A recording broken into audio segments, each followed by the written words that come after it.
Hello, welcome to today's episode, and this is your host, Mr. Monser, chemistry tutor. Today, we're going to start a series on organic chemistry. This is a very important uh, component in chemistry, and uh, it comprises of a lot of branches, and therefore, we're going to run a series of it explaining what is involved in each respective branch.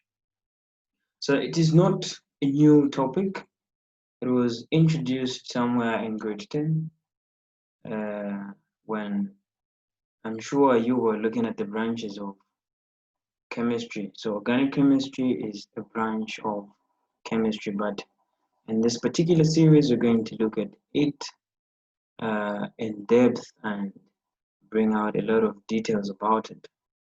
So the following are the learning objectives that we're going to look at. So we have to describe organic chemistry, we have to describe hydrocarbons, illustrate and name the structures of aliphatic alkanes up to 5 carbon atoms, and we demonstrate the structures of isomers and their nomenclature, which is just a naming system.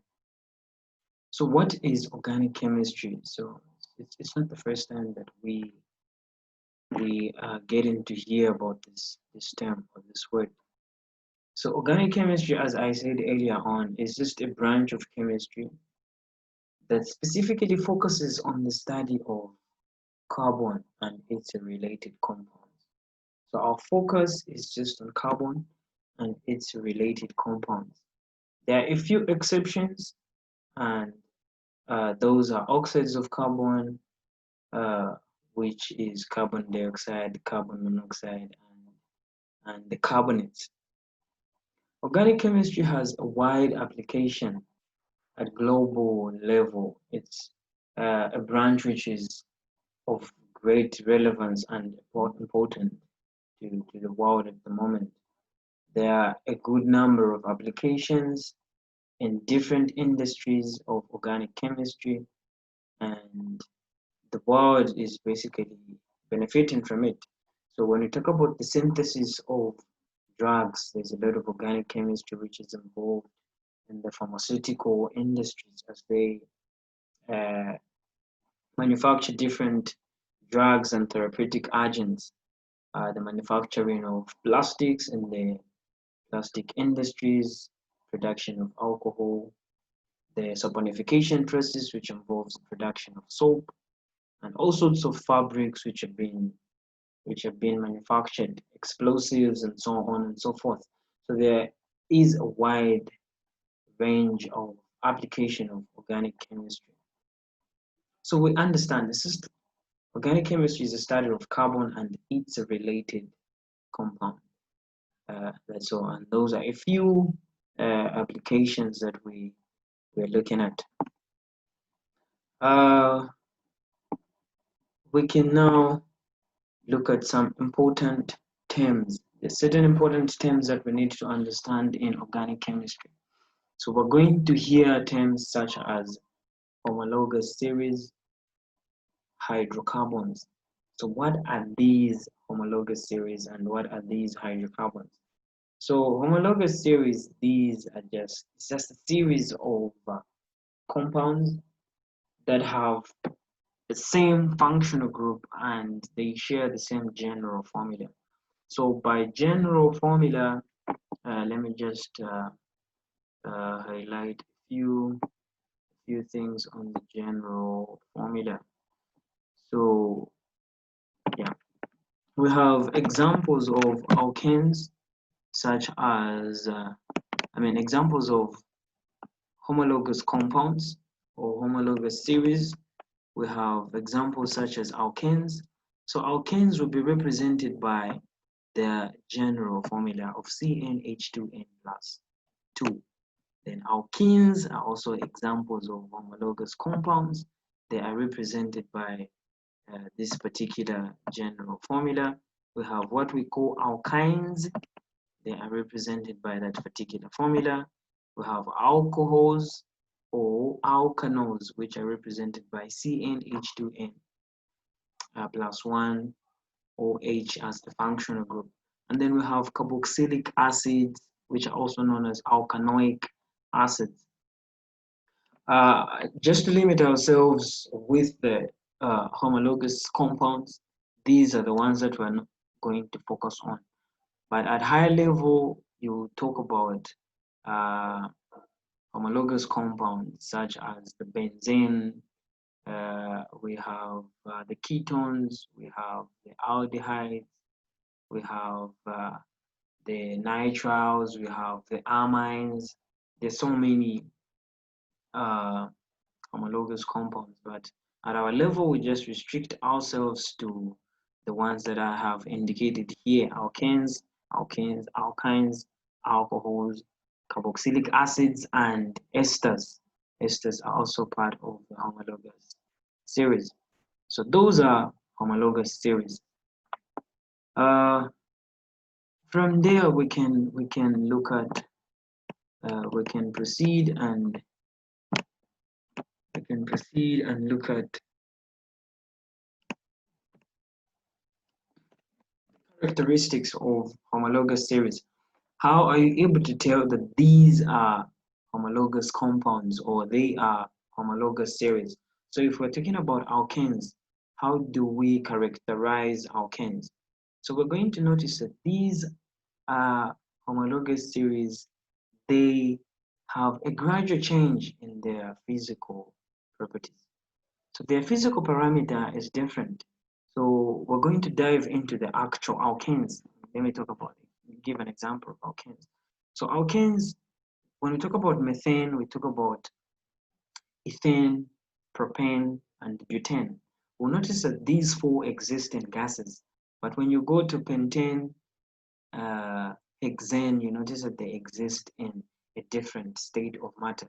So by stating that they have a gradual change in physical properties, you notice that the form in which they exist is different.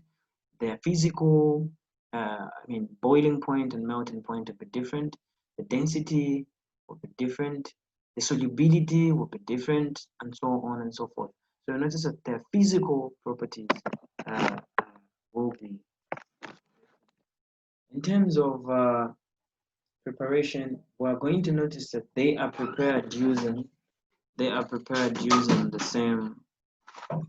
same chemical method. So the way you can prepare methane is similar to the way you're going to prepare ethane, propane. That is the meaning of that statement. Then they have similar chemical properties. Very soon we're going to look at the different chemical properties or chemical reactions that they undergo. You notice that they will all undergo combustion reaction, substitution reaction, if you're talking about alkanes in general. Then they will be represented by a general formula. So like we saw in the previous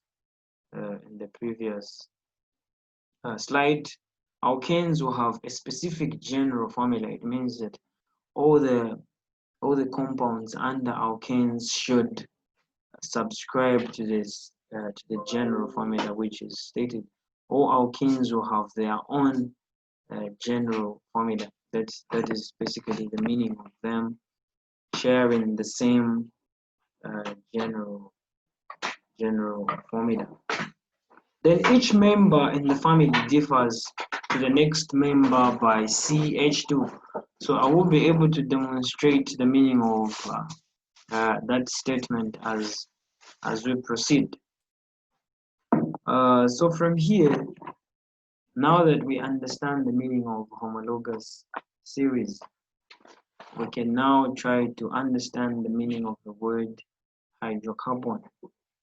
So what is a hydrocarbon? So a hydrocarbon is just a compound that contains carbon and hydrogen only.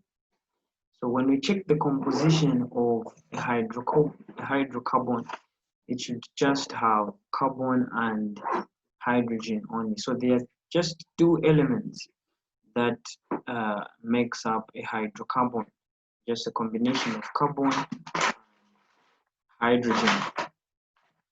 The examples, we have alkanes, we have alkenes, we have alkynes, we have cycloalkanes. So those are a few examples, but very soon we're going to dive into each respective compound and bring out more details about it. Apart from that, there is need for us to understand a saturated and an unsaturated hydrocarbon. So we're going to meet these particular terms, so there is need for us to get an understanding of the meaning of these words. So what is a saturated hydrocarbon? So a saturated hydrocarbon is just a hydrocarbon that contains a carbon that contains a single covalent bond between a carbon and carbon atom. So between a carbon and carbon atom, there is a single bond existing. So just to give, so if this is a carbon atom and that is another carbon atom, we'll notice that we'll have a single, so we're going to have a single bond between a carbon atom. So we're going to have a single bond between carbon atom. So that is what is known as a saturated hydrocarbon. And under saturated hydrocarbons, we have alkanes as examples. So very soon we'll look at what we call alkanes. So a single bond existing between a carbon atom. So what we have right there is just a demonstration. Now it is in 3D. So that is a carbon and that is a carbon, then surrounded by the hydrogen. So that is just an example of ethane. That is just an example of ethane.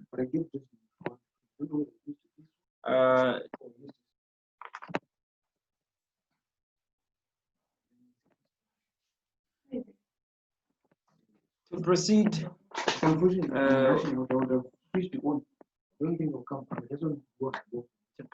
we can now look at unsaturated hydrocarbons. Unsaturated hydrocarbons. So unsaturated, we have multiple covalent bonds existing between a carbon and carbon atoms. And these multiple bonds can be attributed to either a double bond existing between a carbon and carbon, or triple bonds existing between a carbon and carbon. So between a carbon and carbon, we have a double bond. So if this is a carbon and that is a carbon, we notice that we have a double bond existing in between. Then if this is a carbon and that is a carbon, we have a triple bond existing between them. So when we have a double bond existing between two carbon atoms, we call that hydrocarbon as an alkane. And when we have a triple bond existing between a carbon, such a hydrocarbon is called an alkyne. So basically that is just the meaning. Unsaturated, we have multiple bonds existing between carbon. Then saturated, a single bond existing between two carbon atoms. With that being said, we're going to proceed and dive into one of the homologous compounds that we call alkanes. So what are alkanes? So alkanes are saturated to start with. What is the meaning of saturated? Single bond existing between a carbon and a carbon. They have a single bond existing between a carbon atom, and they share a general formula. So what is very key here is the general formula. This is what characterizes alkanes. So they have this general formula. In this general formula, the N represents the number of carbon atoms that will be present. Very soon we're going to look at how to calculate, how to come up with the molecular formula of these particular alkanes. They have a suffix, they carry a suffix of A, N, E. So all the alkanes will carry a suffix of A, N, E. The first 10 have the prefix, so we're going to look at the prefix, which are the starting words. We have meth, eth, propane, butane, pent, hex, hept, oct, non, and dec. So to write the full name of these particular alkanes, we just combine the suffix and the prefix. So the prefix comes first, then you fuse the suffix at the end. So the meth becomes methane. The meth becomes methane. The eth becomes, let me use capital letters, becomes ethane. The prop becomes propane. But becomes butane. Pent becomes pentane. Hex becomes hexane. Hept becomes heptane. Oct becomes octane. Non becomes nonane, and dec becomes decane. So that is basically the full names of the first 10. The first 10. Okay. The first 10 alkanes that we are going to discuss. So what is key now is knowing how to derive the chemical or the molecular formula. So in the next chapter, or in the next slide, sorry, we're going to look at how to derive the molecular formula and how to come up with a structural formula. So we have seen methane, we have ethane, we have propane, we have butane. But I'm sure some people would be wondering where the CH4 is coming from.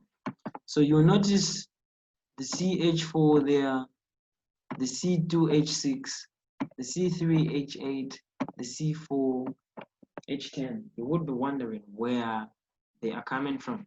Therefore, we're going to derive these molecular formulas. So this is known as the molecular formula MF, and this is known as the structural formula SF. So I want to demonstrate how we come up with the CH4 for methane and the C2H6 for ethane, and so on and so forth. So allow me to use a whiteboard just for demonstration purposes. So we have methane, which is the first in the order of alkanes, that is methane. So since methane is first in the order of alkanes, what we do is the N becomes 1. The N becomes 1. So since it's the first in the order, we say the N is equal to 1. The N is equal to 1. using the general formula of alkanes, which is CH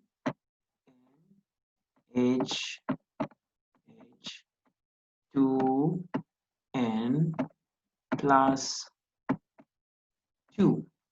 We're going to substitute 1 in the formula and replace N. So it becomes C1H2,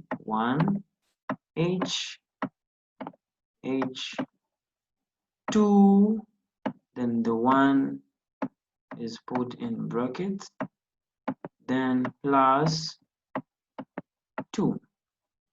By the way, the N is supposed to come as a subscript. Let me make that emphasis. The N is supposed to come as a subscript. The 2N plus 2 should come as a subscript. The C and the H should be capital letters. The C and the H should be capital letters. So C1 is as good as C, then H, we have 2 times 1, that will give us 2 plus 2. Therefore, we get CH4.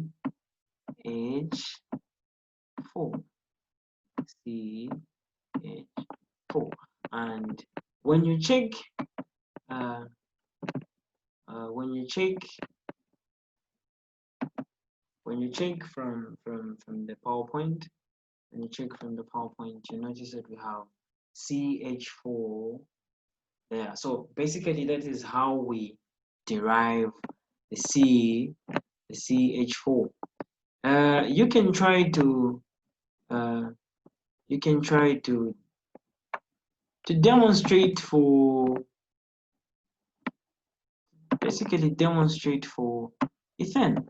So ethane is ranked second. Ethane is ranked second in the order. So since it's second, our N will be equal to 2.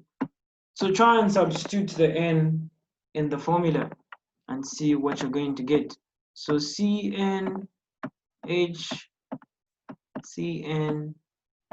H2N plus 2. This becomes C2H2,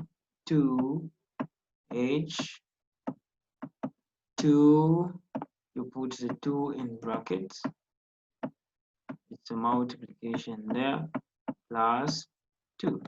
So it becomes C2H, 2 times 2, 4 plus 2. Therefore, we'll get C2H6,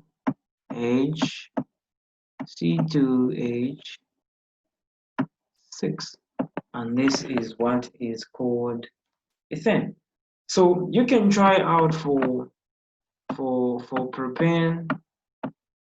For propane, you can try for butane, you can try for hexane, for pentane. So the N will be equal to 3. For butane, the N will be equal to 4. For pentane, the N will be equal to 5, and then you substitute and you see the formulas that you're going to get. So basically, this is how we get all these molecular formulas. So this is called molecular formula. Now, my interest again is to demonstrate how you come up with the structural formula. How you come up with the structural. I will still come back to ethane and we'll demonstrate how we come up with a structural formula. So I want to demonstrate how we come up with a structural formula for I'm going to use this. Where is my point? I want to use a big one.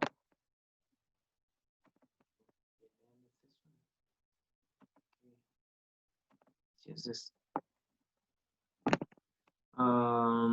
Let's try to demonstrate for okay.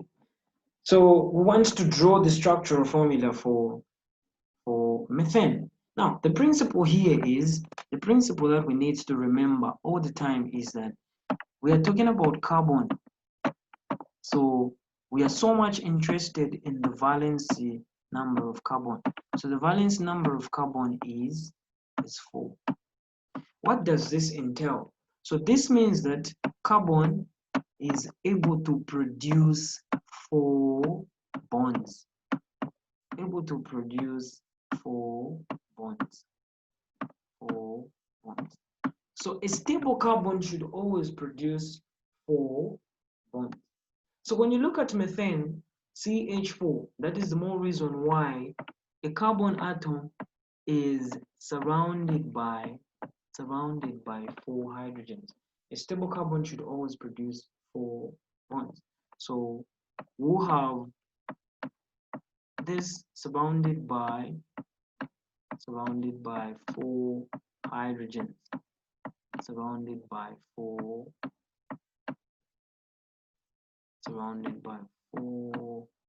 hydrogen. So that is what we call a methane. That is a methane. Let's look at ethane. Ethane, we said it's C2H6. So when you look at this, you have 2 carbon atoms. When you have 2 carbon atoms, the question that should ring in your mind is it a single bond between a carbon or is it a double bond? So when you go back to the definition, they will tell you that alkanes are saturated. Therefore, they have a single bond between a carbon and carbon. So this is where the definition of saturated comes in.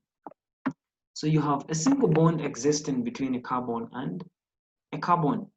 Then the principle is that each carbon atom should produce how many bonds? 4 bonds. So you have to make sure that each carbon produces 4 bonds. Therefore, we're going to take stock of the bonds that each carbon should produce. So you have this one already, then 2, 3, 4. Then 1, 2, 3, 4.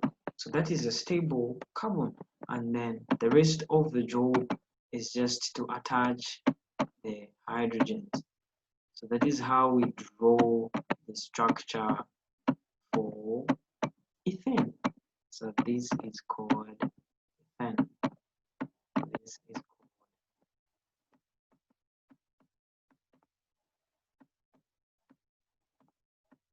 is called ethane.